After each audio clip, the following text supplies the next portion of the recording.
Kaya lang nakakapanginayang talaga kasi naputol. Dito kasi kami kumukuha every time na gusto namin mag-ulam ng aya or spinach. Ayan, no. Naputol talaga. Maano na pala. May kalamat na pala, oh. Sayang. Actually, meron pa naman ditong tumutubo. Ayan, oh. Ayan, oh. Spinach din yan, guys. Oh, spinach. Ayan. So, tara guys. Samahan nyo akong kumuha ng spinach or aya. Guys, oh. Ito lang ang kukunin mo dyan, eh. Sayang. Amazing! O, diba? Ito na naman kukunin. Ay, ito medyo matuwa na. Actually, madami naman siyang... Ini pwede kayain niya. Manilonan, eh. Ito sigurong kain ko ng tamo mo. Ini nga verde-verde pa. Ayan, oh. Sayang, guys. Nabagyuhan. Wow, pero ito siguro, tatanggalin na to.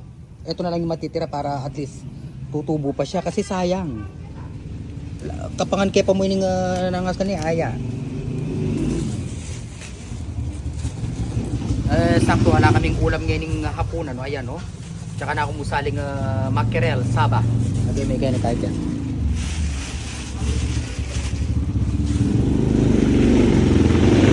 Tag-ulan guys, ito masarap ulamin.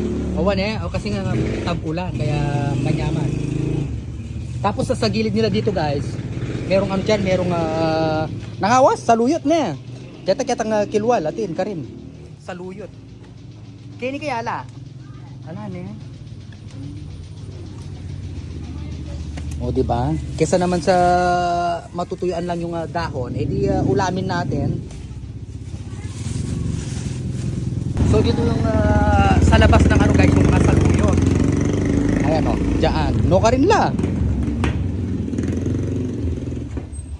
Asan na yung saluyot? Ay, ito o. Yung saluyot talaga kahit saan talaga tumutubo. Manyaman, so far pag isasama natin sa dun sa aya kinuha natin. Ayan pa oh.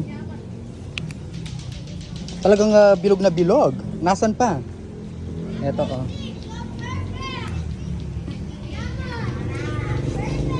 Manyaman yung saluyot tayo. Oh, ciao.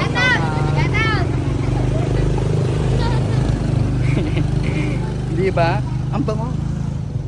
Ang bango talaga ng saluyot. Tsaka ang ganda ng ano, ang ganda ng tawag, ang dahon. So yan lang oh, sa gilid lang.